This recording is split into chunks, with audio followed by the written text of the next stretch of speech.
जय श्री राम, जय हनुमान जी महाराज, जय बागेश्वर धाम। नमस्कार दोस्तों, स्वागत है एक बार फिर से आप सभी का स्वागत है द वास्तुशास्त्र में। दोस्तों, आज की यह वीडियो उन लोगों के लिए बनाई गई है जो कि हमेशा कमेंट करके बोलते हैं कि उनके जीवन की समस्याएं खत्म ही नहीं हो रही है, चाहे वह समस्या किसी भी प्रकार की हो, किसी भी प्रकार का पितृ दोष हो, गृह संबंधी, पारिवारिक समस्या या नौकरी संबंधी किसी भी प्रकार की समस्या से भी लोग घिरे ही रहते हैं। आप सभी ने नमक के बहुत से उपाय सुने होंगे, लेकिन आज जो प्रयोग हम आपको बताएंगे वह बहुत ही ज्यादा खास और असरदार है, जो कि अपना असर तुरंत ही दिखाता है और आपको आर्थिक और सामाजिक लाभ मिलने लगता है। तो आप इस वीडियो को पूरा देखकर सही प्रकार से समझ लीजिए, क्योंकि इस उपाय की एक ही प्रक्रिया है कि इसको आपको नियम पूर्वक करना होगा। तो आप इसे बहुत ही ध्यान से समझिएगा, जिससे कि आप इसे स्टेप बाय स्टेप कर सके। क्योंकि दोस्तों, हमारे बीच में बहुत से ऐसे लोग हैं जो कि बहुत मेहनत करते हैं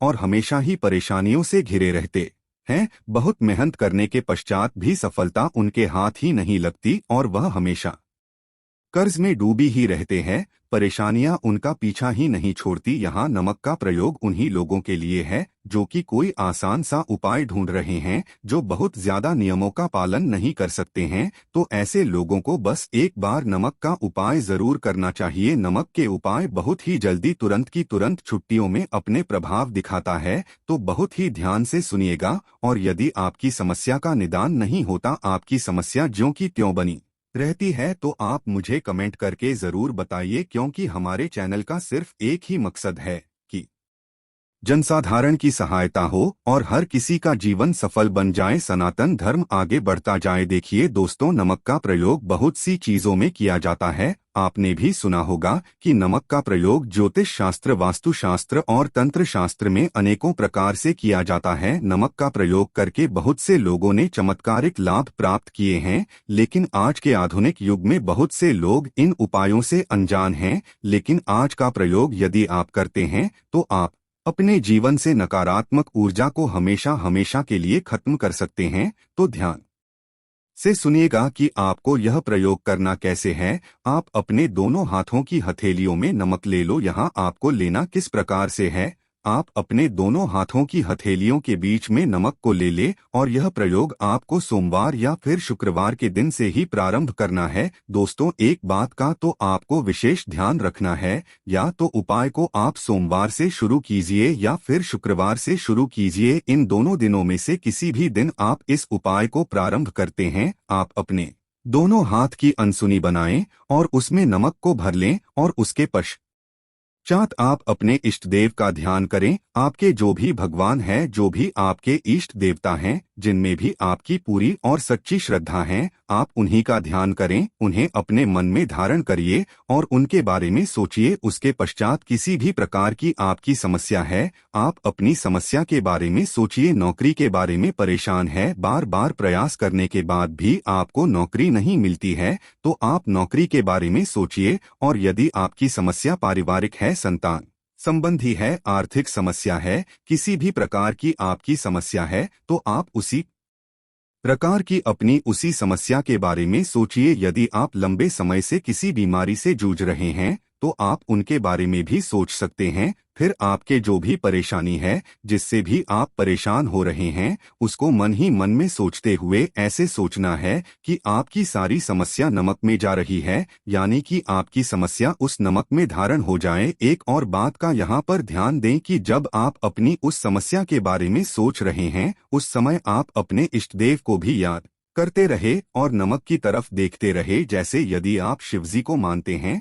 तो आप शिवजी को अपने मन में धारण कर लें, और यदि आप हनुमान जी को मानते हैं, तो हनुमान जी की छवि को अपने मन में धारण कर ले। दोस्तों, आप चाहे तो एक चौपाई का भी पाठ कर सकते हैं। उस चौपाई को आप अपने मन ही मन में दोहरा सकते हैं। तो चौपाई कुछ इस प्रकार है, आप ध्यान से सुनिएगा। कवन सो काज कठिन जग माही, जो नहीं होता तुम पाही। दोस्तों, यह एक ऐसी चौपाई है कि यदि आपने चौपाई का पाठ कर लिया, तो हनुमान जी महाराज को आपकी बात सुननी ही सुननी पड़ेगी। यदि आप इस चौपाई का पाठ करेंगे, हनुमान जी महाराज तुरंत ही आपकी बात श्री राम तक पहुंचा देंगे। तो आप इस चौपाई का 11 बार जब 5 बार पाठ कर लें, अपने मन ही मन में चौपाई को जप ले और अपनी समस्या को नमक की तरफ देखते हुए ही आपको यह चौपाई बोलनी है। और उसके पश्चात आपको क्या करना होगा, आप बहुत ही ध्यान से सुनिएगा दोस्तों। जब आप नमक की तरफ देखते हुए अपनी सारी परेशानियां, अपने सारी चिंताएं नमक में प्रवेश करवा देंगे और जब आपके सारे बुरे ख्याल उस नमक में समा जाएं, आपकी नकारात्मक ऊर्जा कभी कुछ उस नमक में समा जाएं, आपको यह सब कुछ अपने इष्ट देवता को मन में अपनी धारण करते हुए सोचना है। आपको ऐसे सोचना है कि आपके इष्ट देवता आपको इन सभी परेशानियों से निकाल देंगे। ऐसा करने के पश्चात आप खुद नमक को अपने घर में बिल्कुल भी ना रखें और ना ही आप इसको अपने घर में कहीं फेंके, या तो आप इसको कहीं घर के बाहर बैठे या फिर कहीं ले जाकर मिट्टी में दबा दें। चाहे कुछ भी हो दोस्तों, आपको इस नमक का इस्तेमाल बिल्कुल भी नहीं करना है कि तुरंत ही आपको इस नमक को घर से बाहर कर देना है। ऐसा करते के साथ ही आपको तुरंत ही आभास होने लगेगा कि आपकी जो परेशानियां थी वह कम होने लगी है और अब धीरे धीरे महसूस करेंगे कि आप जैसे जैसे यह उपाय करते जा रहे हैं, आप अपनी समस्याओं से मुक्त होते जा रहे हैं। अब आप इस बात का ध्यान रखें कि जिस दिन भी आपने यह उपाय किया है, चाहे आपने सोमवार में किया है या फिर शुक्रवार में किया है, यानी कि कुल आपको 3 दिनों तक इस उपाय को करना है। यानी कि आपको लगातार 3 दिनों तक इस उपाय को करना है। आपको इसी प्रकार से अपनी हथेलियों में नमक भर लेना है और आप महसूस करेंगे कि जैसे जैसे आप उपाय करते जा रहे हैं, आपकी समस्याएं समाप्त होती जा रही है। बस इस बात का ध्यान रखें हैं कि आपको लगातार यह प्रयोग 3 दिन तक करना है। यदि आपने सोमवार में प्रयोग किया है तो आपको सोमवार, मंगलवार और बुधवार करना है, और या फिर यदि आप शुक्रवार से इस उपाय को आरंभ करते हैं तो आपको शुक्रवार, शनिवार और रविवार 3 दिन इस उपाय को कर लेना है। अब दूसरा उपाय, जिन भी लोगों को पितृदोष की समस्या है, यदि वह कुछ भी काम करने जाते हैं तो हर काम में पितृदोष अड़चन पैदा कर देता है, कुछ भी करने में सफलता प्राप्त नहीं होती है। ऐसे लोगों को क्या करना है, बहुत ही ध्यान से सुनिएगा। शनिवार के दिन 8 कील आपको ले लेनी है और साथ ही आपको लेना है एक कागज में नमक। नमक आपको इतना लेना है कि जो अपने वहां 8 की ले ली है, 8 की 8 किलो नमक में छुप जाएं। आपको क्या करना है कि आप पहले कागज पर 8 किले रखें, उसके बाद उस पर नमक रखें, फिर उसकी एक पुड़िया बना ले, फिर उसको आप पीपल के वृक्ष के नीचे जाकर दबा दें, क्योंकि पीपल के वृक्ष में भगवान विष्णु का वास होता है।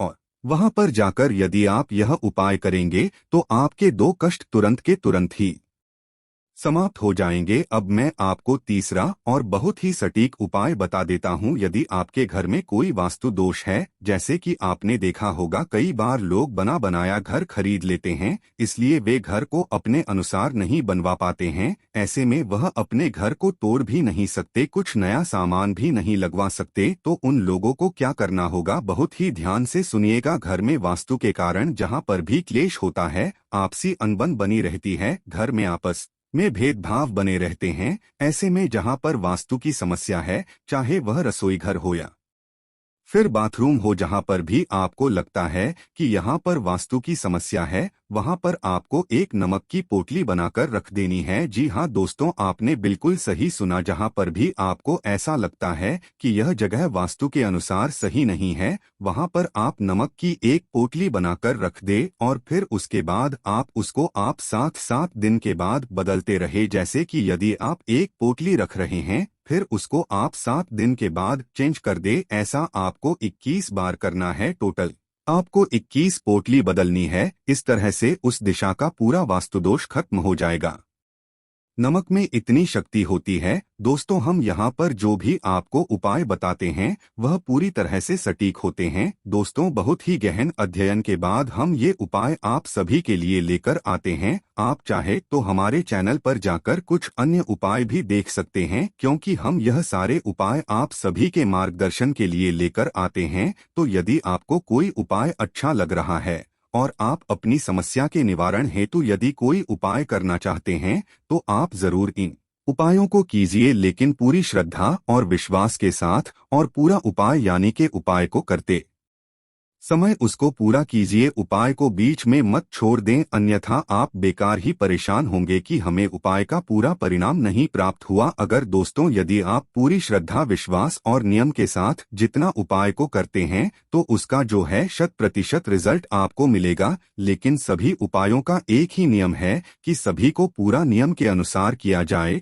तो यदि आपको कोई उपाय समझ में नहीं आया तो आप वीडियो को दोबारा से देख सकते हैं या मुझे कमेंट करके भी पूछ सकते हैं। इस वीडियो को जनसाधारण तक पहुंचाना आप सभी की जिम्मेदारी है कि हम सनातन धर्म को और भी आगे बढ़ा सकें और जो हमारे यहाँ प्राचीन उपाय आधुनिक युग में कहीं छुप गए हैं उनका सही प्रकार से प्रचार किया जा सके। यदि आपको यह वीडियो अच्छी लगी है तो वीडियो को एक लाइक कीजिए और यदि आप चैनल पर नए हैं तो धर्म लोग चैनल को सब्सक्राइब करना ना भूलें। धन्यवाद।